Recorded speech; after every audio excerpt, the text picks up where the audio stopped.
If you've ever participated in debates on the basic tenets of religion, such as the existence of any gods, then you've probably heard some people say that atheism is somehow dogmatic or fundamentalist. This accusation is most often made by people who follow a certain religion, but sometimes you'll also hear it from other atheists. I think I know why this happens. Sometimes people hear certain words used in a negative context, and even though they have no idea what these words actually mean, they decide to reuse them for their own purposes because they think it's effective and it sounds good. I admit I've done this before. When I was 5 years old, I was at a family reunion at a very fancy restaurant. And for whatever reason, I thought it would be a good idea to say the F word in front of everyone.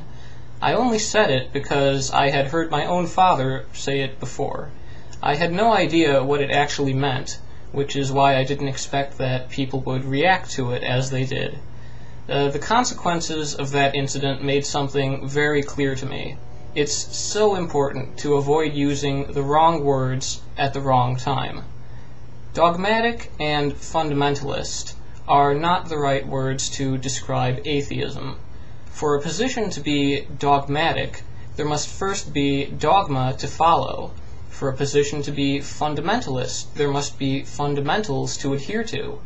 So, what is the dogma of atheism? Well, the one position that atheists have in common is that they do not believe that any gods exist. And that's really all there is to it. If a person does believe that a god or gods exist, then they aren't an atheist. But if they do not, then they are an atheist. It's just that simple. So, can this be considered dogma? I don't think so. Dogma is an established doctrine of beliefs that are held as such an authority that to question them is not allowed. The question of whether any gods exist is something that atheists confront and address to the best of their abilities on a fairly regular basis.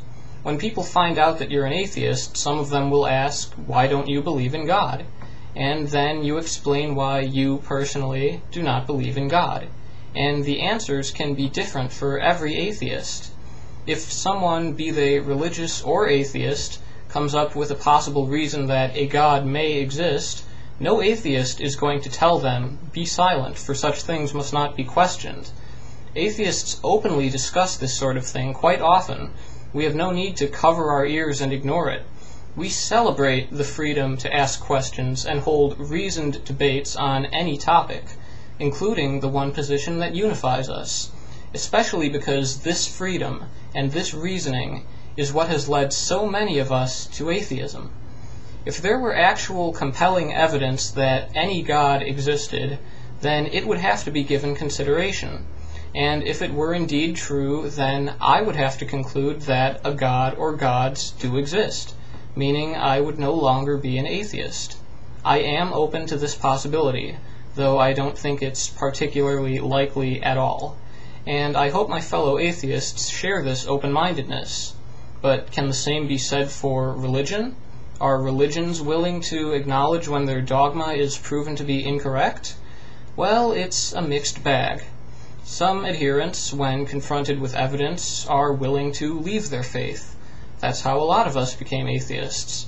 Others may change their dogma, meaning it's not really dogma after all, and attend a congregation with a more liberal interpretation of theological issues. And then there are those who hold fast and cling to their dogma in the face of all evidence. They really do cover their ears and ignore it, which is unfortunate. And believe me, atheists do not aspire to be anything like these people, because atheism is nothing like that. We have no holy books that must not be questioned. Really, we have no holy anything. Atheists don't excommunicate other atheists for disagreeing with the God delusion or the end of faith. We do not have any prophets issuing allegedly divine revelations that are treated as authoritative. We're all free to disagree with well-known atheists like Richard Dawkins, Sam Harris, P.Z. Myers, Daniel Dennett, and Christopher Hitchens, and they even disagree with each other. But there are no sects of atheism like Dawkinism or Myerism or Hitchinism. There is no Pope of atheism. There are no atheist synods. There are no atheist fatwas. There are no sacred rituals for us to perform. There are no laws of atheism for us to follow. Atheism is descriptive. If someone does not believe in any gods, that means they can be described as an atheist. Atheism is not prescriptive. It does not tell atheists what to do or what to think. This is something that each of us has to figure out for ourselves. As an atheist, I personally look forward to the challenge. But if you're not up to the task, well, then there's always religion.